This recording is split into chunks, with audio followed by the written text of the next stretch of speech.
Aleluia, graça e paz, amados. Hoje só tem valente aqui, né? Encarou o frio, domingo gelado.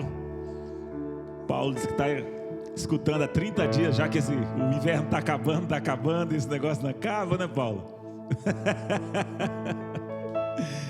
Amados, em nome da IBN Pinhais, eu dou bem-vindo a todos.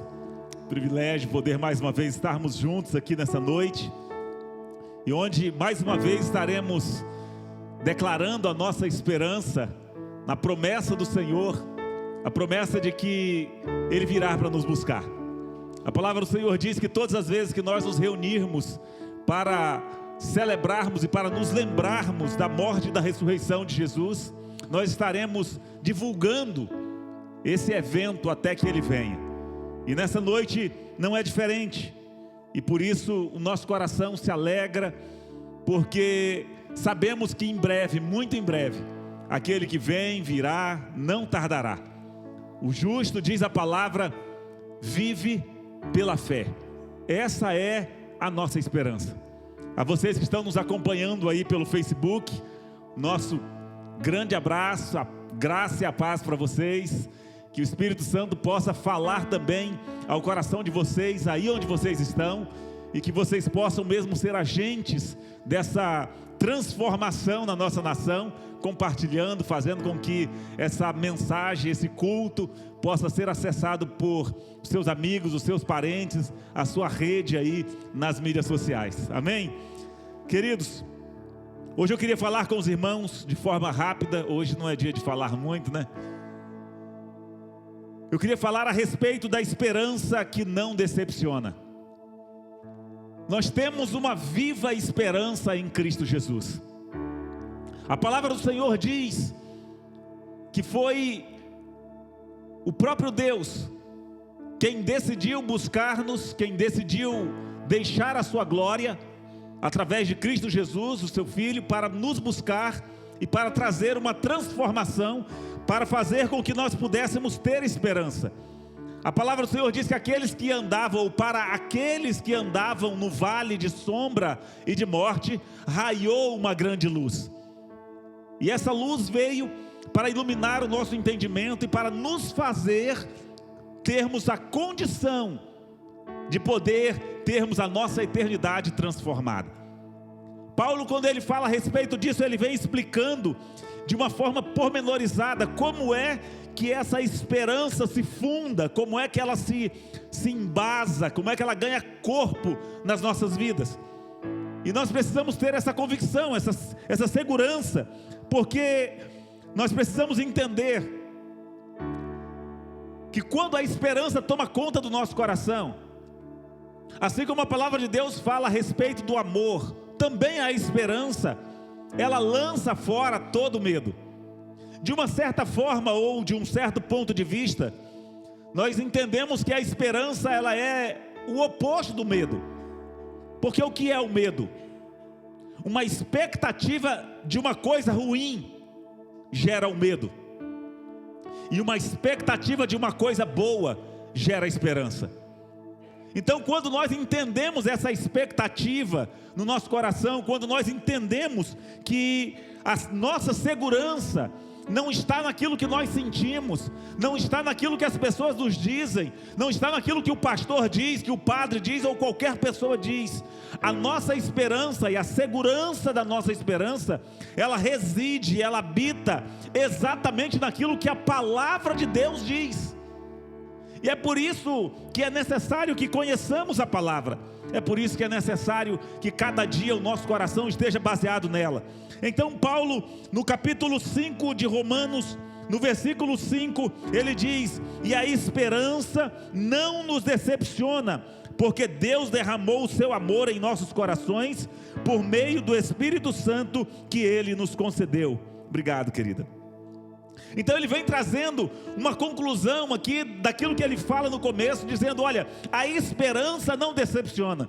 Agora, que esperança é essa?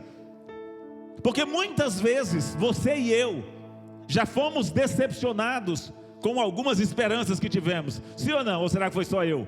Será que o você está fora? Sou só eu? Então Paulo, antes de dizer que a esperança não decepciona, ele elenca algumas condições ou uma cadeia de acontecimentos que vai fazer com que a esperança que deve habitar no nosso coração não nos decepcionará jamais. E então nós vamos aqui buscar fazer um caminho inverso para poder facilitar. Na verdade, Paulo faz o caminho inverso, né? A gente vai desconstruir aqui para poder ficar mais fácil, porque essa esperança que não decepciona, ela é uma esperança que vem, segundo o próprio apóstolo Paulo diz, de um caráter aprovado. É preciso que haja nas nossas vidas um caráter, realmente o ser do íntimo do nosso coração, aquilo que nós realmente somos, precisa ser aprovado.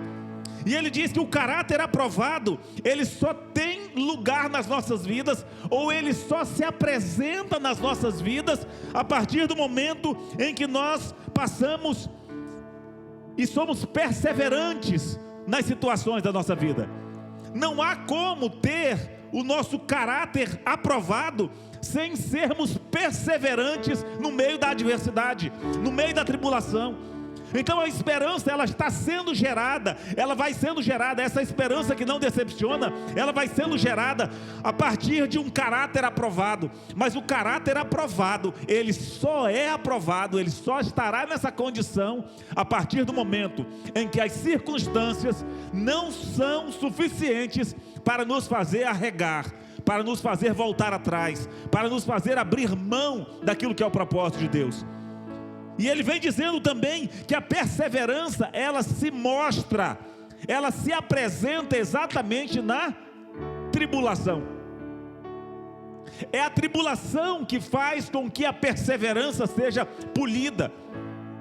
Porque a nossa vida, muitas vezes, o nosso caráter, ele é como uma pedra bruta, que precisa ser lapidado para poder demonstrar, ou para poder aparecer toda a essência que nós temos.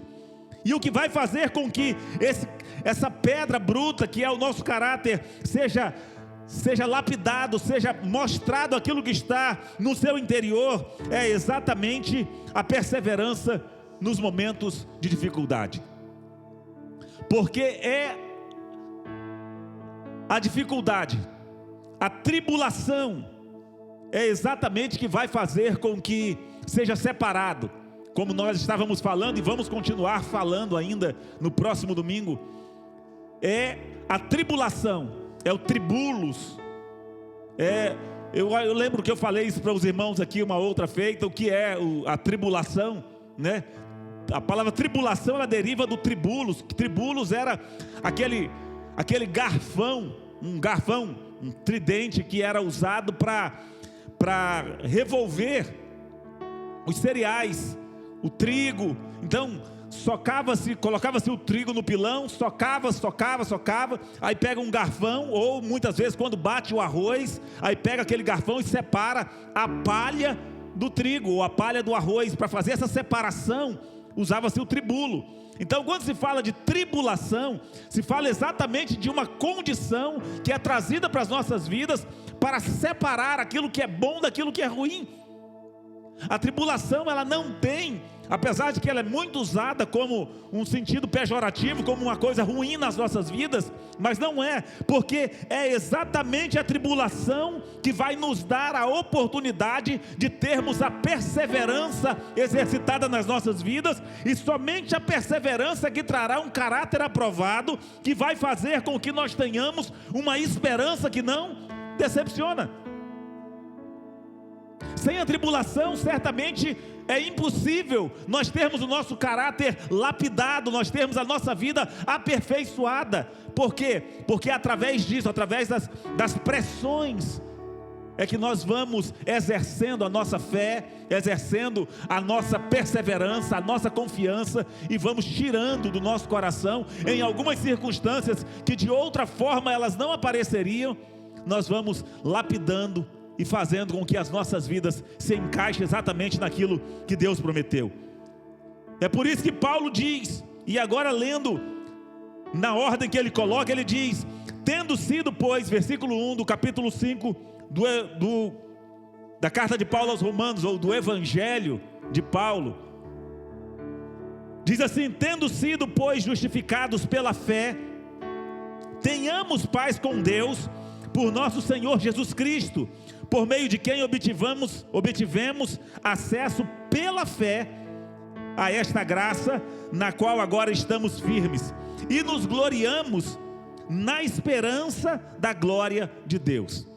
Então ele vem dizendo: olha, nós precisamos estarmos contentes, felizes, celebrando, nos alegrando, nos gloriando, exatamente nisso. Em quê? Na esperança da glória de Deus. Ele diz: mas não somente isso. Aí ele começa a explicar a respeito disso, que é o que eu disse para os irmãos. Não somente isso, mas também nos gloriamos nas tribulações, porque sabemos que a tribulação produz perseverança, a perseverança um caráter aprovado, e o caráter aprovado esperança, e a esperança não nos decepciona, porque Deus derramou o seu amor em nossos corações por meio do seu Espírito Santo, ou por meio do Espírito Santo que Ele nos concedeu. É através desse Espírito que habita em nós que nós podemos celebrar, que nós podemos ter alegria, que nós podemos ter a convicção de que a esperança que temos, ela não nos decepcionará. Mas não é só isso. Paulo vem dizendo ainda no versículo 6, dizendo: de fato, no devido tempo, quando éramos fracos, Cristo morreu pelos ímpios. Dificilmente haverá alguém que morra por um justo, embora pelo homem bom, talvez alguém tenha coragem de morrer. Mas Deus demonstra o seu amor por nós. Cristo morreu em nosso favor quando ainda éramos pecadores. Ou quando éramos ainda pecadores, Cristo morreu por nós. Paulo está construindo aqui um argumento para trazer para você e para mim uma segurança a respeito da nossa esperança. Ele está dizendo o seguinte: olha, saiba de uma coisa: quando Deus cumpriu a palavra dele, na qual nós esperamos e nos gloriamos, quando Ele cumpriu, você e eu não éramos nada, nós éramos ainda pecadores por natureza, e Ele provou o amor dele para a sua vida e para a minha vida. Ele está fundamentando a esperança que não vai nos decepcionar. Ele diz que quando éramos ainda pecadores, Cristo morreu por nós. Ele não morreu pelos bonzinhos, Ele não morreu por alguém que estava se esforçando para poder fazer as coisas certas, não. Ele morreu por pessoas como você e eu, que não valíamos nada, nada. E Paulo vem dizendo: olha, Ele deu prova do seu amor, morrendo em nosso lugar, quando nós éramos ainda pecadores. Ímpio, como ele diz no versículo anterior, que dificilmente alguém teria coragem de morrer pelo ímpio. O que é um ímpio? Um ímpio é uma pessoa em cuja vida não há planos que se encaixem no propósito de Deus. O ímpio é aquele que vive a sua vida a seu bel prazer, segundo a sua própria vontade. Eu queria que você fechasse os seus olhos. Nós vamos cantar uma primeira parte de uma canção hoje,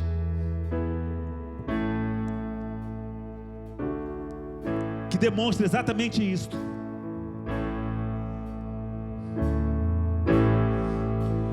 A minha alma estava longe do caminho do céu.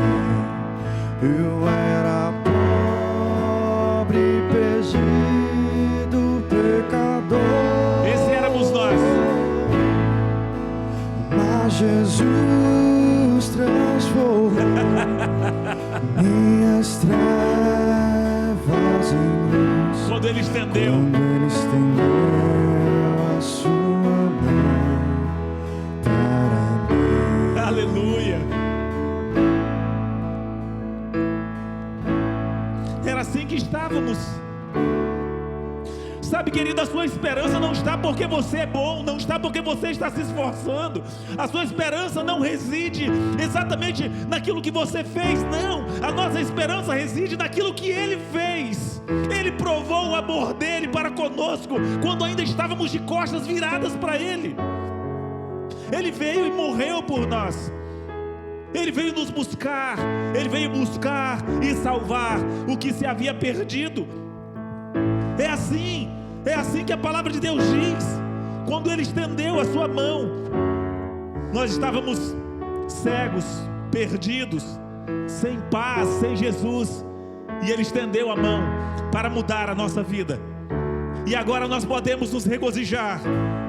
A palavra do Senhor diz então que, como agora fomos justificados por seu sangue, muito mais ainda por meio dele seremos salvos da ira de Deus. Sabe o que Paulo está dizendo? Ele diz: olha, quando não havia esperança para nós, porque nós estávamos de costas viradas para Deus, Ele veio e cumpriu a promessa dele. Ele cumpriu a promessa que Ele enviaria o seu filho, que esmagaria a cabeça da serpente. Ele cumpriu aquilo que Ele havia prometido quando nós estávamos de costas viradas para Ele. E aí Paulo diz: imagina então agora nós fomos resgatados, agora nós fomos redimidos pelo sangue de Cristo Jesus. Como é que Ele não cumprirá a promessa de nos livrar da ira vindoura? É isso que Ele está dizendo. Versículo 9: como fomos justificados por seu sangue, muito mais ainda por meio dele seremos salvos da ira de Deus. Se quando éramos inimigos de Deus, fomos reconciliados com Ele mediante a morte do seu Filho, quanto mais, tendo sido reconciliados, seremos salvos por sua vida. Essa é a esperança, queridos. Não que nós somos alguma coisa, não que nós tenhamos algum mérito nisso, não, de forma alguma. Agora nós podemos nos regozijar e cantar e celebrar, porque Ele foi quem garantiu isso. É isso que diz a segunda estrofe, diz: agora me regozijo, desde que eu aceitei, desde que eu aceitei. E na tempestade eu posso sossegar. Aleluia. Pois com Ele estou liberto, do perigo e do mal. Quando Ele estendeu a sua mão para mim. Quando Jesus estendeu a sua mão. Quando Jesus estendeu a sua mão. Coloque-se de pé. Quando Ele estendeu a sua mão para mim, eu era pobre, perdido, sem Deus, sem Jesus. Quando Ele estendeu a sua mão para mim. Aleluia. Essa é a sua segurança. Essa deve ser a sua esperança. A esperança de que essa segurança que temos nele, temos-la pela graça que nos foi derramada em Cristo Jesus. Temos porque Ele nos amou primeiro. Temos porque quando estávamos de costas viradas, Ele nos amou, se entregou por nós. Então, meus amados, o chamamento nessa noite é para que você possa se gloriar nessa esperança. Glorie-se nessa esperança de Deus. Quando nós participamos do pão, quando nós participamos do cálice, anunciando a morte do Senhor até que Ele venha, nós anunciamos com a certeza de que Ele não fará isso simplesmente porque nós o estamos aguardando, não. Ele fará porque Ele é fiel. Ele é fiel, um Deus que não se equivoca, um Deus que não comete erro, um Deus que nos ama, e em seu santo amor Ele nos buscou e transformou a nossa vida. Amém? Que seja assim em cada passo, a cada dia. quando a tribulação vier, quando a tempestade assolar a sua casa, assolar a sua vida, você levante os seus olhos e saiba de uma coisa: há esperança para o ferido, há esperança para o angustiado, há esperança para aquele que sofre, há esperança. Cristo Jesus ressuscitou dos mortos. Aquele que foi morto, moído sobre o madeiro, aquele que teve a sua cabeça perfurada pelos espinhos, a sua lateral por uma lança, Ele mesmo é aquele que ressuscitou e disse: olha, eu voltarei para buscá-los, eu voltarei para buscar vocês. Essa esperança, essa viva esperança não nos decepciona, mas é necessário. O apóstolo fala que é necessário que por um breve espaço de tempo nós passemos por muitas tribulações, para que depois de aprovados nós recebamos aquilo que Ele prometeu.